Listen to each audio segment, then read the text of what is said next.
السلام علیکم ورحمۃ اللہ وبرکاتہ۔ الحمدللہ کفا وسلام علی عبادہ الذین اصطفى اما بعد فقد قال النبی صلی اللہ علیہ وسلم وهو اليوم الذي استوت فيه السفینة علی الجودی فصامه نوح شکرا، رواہ احمد۔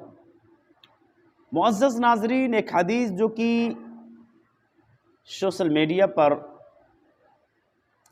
گردش کرتی ہے کہ عاشورہ کا دن وہ دن ہے، 10ویں محرم کا دن وہ دن ہے جس دن میں اللہ نے کشتی نوح کو طوفان سے نجات دیا، اور نوح علیہ السلام کی کشتی جودی پہاڑ پر جا کر کے لگی۔ دیکھیے مسند احمد کی روایت ہے کہ روایت اس طرح سے کہ وَهُوَ الْيَوْمُ الَّذِي اسْتَوَتْ فِيهِ السَّفِينَةُ، عاشورہ کا دن وہ دن ہے جس دن میں کشتی نوح کہاں جا کر کے ٹکی؟ علی الجودی، جودی پہاڑ پر۔ فصامہ نوح شکرا، تو حضرت نوح علیہ السلام نے شکرانے کے طور پر 10ویں محرم کا یعنی عاشورہ کا روزہ رکھا۔ حضرات آئیے اس حدیث پر ہم غور کرتے کہ یہ حدیث کیسی ہے۔ دیکھیے اس حدیث کے اندر جو ہے غالباً دو ایسے راوی ہیں جو مجہول ہیں، جس کی سند میں دو راوی، ایک عبد الصمد بن حبیب کر کے ایک راوی ہیں۔ اس حدیث کو بیان کرنے والوں میں سے ایک راوی عبد الصمد بن حبیب ہیں۔ عبد الصمد بن حبیب کے بارے میں علماء جرح و تعدیل نے یہ حکم لگایا ہے کہ یہ راوی ضعیف ہیں، اور اسی طریقے سے ایک دوسرے راوی ہیں شبیل بن عوف، یہ راوی بھی مجہول ہیں، ان کی حالت، ان کی کیفیت کے بارے میں کسی کو کوئی لتا پتہ نہیں ہے۔ پہلے راوی عبد الصمد بن حبیب، دوسرے راوی جو ہیں شبیل بن عوف۔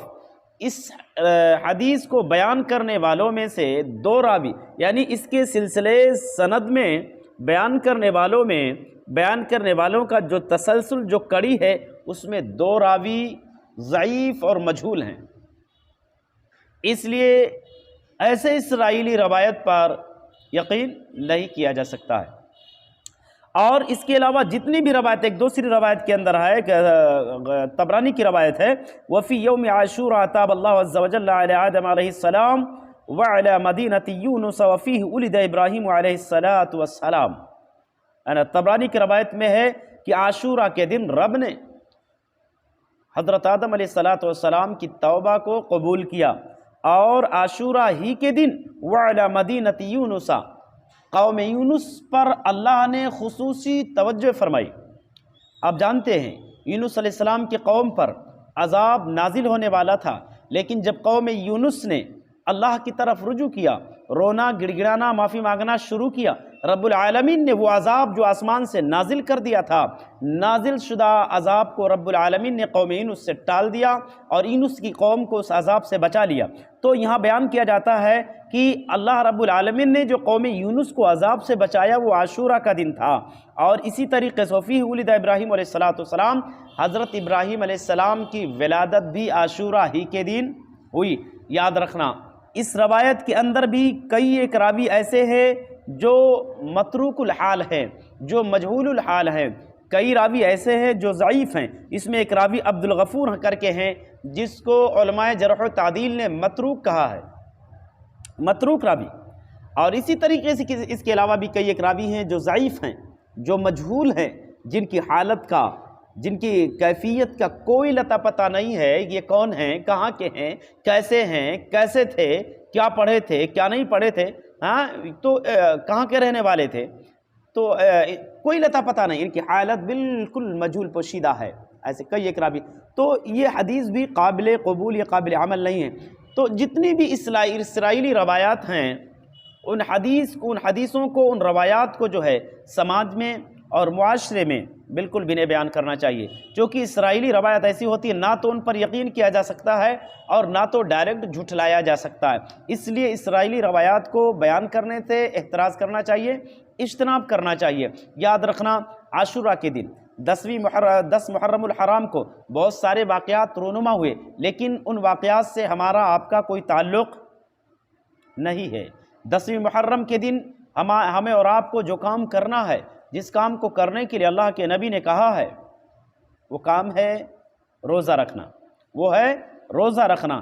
اس دن کو جو فضیلت، خصوصی فضیلت حاصل ہوئی ہے روزے کی وجہ سے، اس دن کو جو خصوصی فضیلت حاصل ہوئی ہے کہ اللہ تبارک و تعالیٰ نے قوم بنی اسرائیل کو، امت موسیٰ علیہ السلام کو فرعون کے شر سے، فرعون کے ظلم سے نجات دیا تھا۔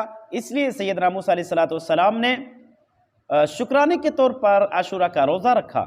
جب اللہ کے نبی کو اس بات کی اطلاع ہوئی مدینہ پہنچنے کے بعد میں، تو اللہ کے نبی نے کہا کہ ہم تو زیادہ حق رکھتے ہیں موسیٰ کی اتباع کرنے کا، موسیٰ کی اقتداء کے حقدار اور ان کے قریبی ہم زیادہ ہیں، اس لیے ہماری ذمہ داری ہے اور ہمارا حق زیادہ بنتا ہے کہ ہم عاشورہ کا روزہ رکھیں۔ لیکن اللہ کے نبی نے کہا کہ ہمیں یہود کی مخالفت کرنی ہے، ان کی مخالفت میں عاشورہ کے ساتھ کسی ایک دن کو ملانا ہے، چاہے یوم التاسع کو، یعنی 9 محرم الحرام کو یا تو ملانا ہے، اور یا تو 11 محرم الحرام کو ملانا ہے، یا تو دونوں کو ملا سکتے یا دونوں میں سے کوئی ایک ملا کر کے عاشورہ کا روزہ ہمیں اور آپ کو رکھنا چاہیے۔ تو جتنے بھی واقعات واقع موسیٰ کے علاوہ جتنے بھی واقعات اس دن کے حوالے سے بیان کیے جاتے ہیں، ان میں سے اکثر ایسے ہیں جو کسی بھی صحیح روایت سے، صحیح حدیث سے جن کا کوئی ثبوت نہیں ملتا، الا یہ کہ شہادت حسین رضی اللہ تعالی عنہ وارضاہ، حضرت حسین رضی اللہ تعالی عنہ کی جو شہادت ہے اس میں کوئی شک نہیں ہے، وہ عاشورہ کا دن تھا، وہ محرم الحرام ہی کا مہینہ تھا۔ لیکن آپ کے شہادت سے پہلے بھی یوم عاشورہ منایا جاتا تھا، آپ کے شہادت سے پہلے، واقعہ کربلا کے وقوع سے پہلے بھی یوم عاشورہ، صوم عاشورہ منایا جاتا تھا۔ پتہ یہ چلا کہ اس دن سے اس شہادت کا کوئی تعلق نہیں ہے۔ بہرحال ہمیں اور آپ کو ایسے بہت سارے خرافات سے اجتناب کرنا چاہیے، ہمیں روزوں کا اہتمام کرنا چاہیے، اور دیگر جتنے بھی رسومات سماج اور معاشرے میں رائج ہیں ان رسومات قبیحہ کو سمجھتے ہوئے ان سے بچنے کی کوشش کرتے رہنا چاہیے۔ ہم اللہ سے دعا کرتے ہیں کہ بار الہ ہم تمام مسلمانوں کو ہر قسم کے رسومات سے، بدعات سے، خرافات سے، واہیات سے بچنے اور بچانے کی توفیق عنایت فرمائے۔ سیرت مصطفیٰ علیہ السلام کو اپنا آئیڈیل اور اپنے زندگی کے ہر گوشے میں اپنا نمونہ بنانے کی توفیق عنایت فرمائے۔ آمین۔ السلام علیکم ورحمۃ اللہ وبرکاتہ۔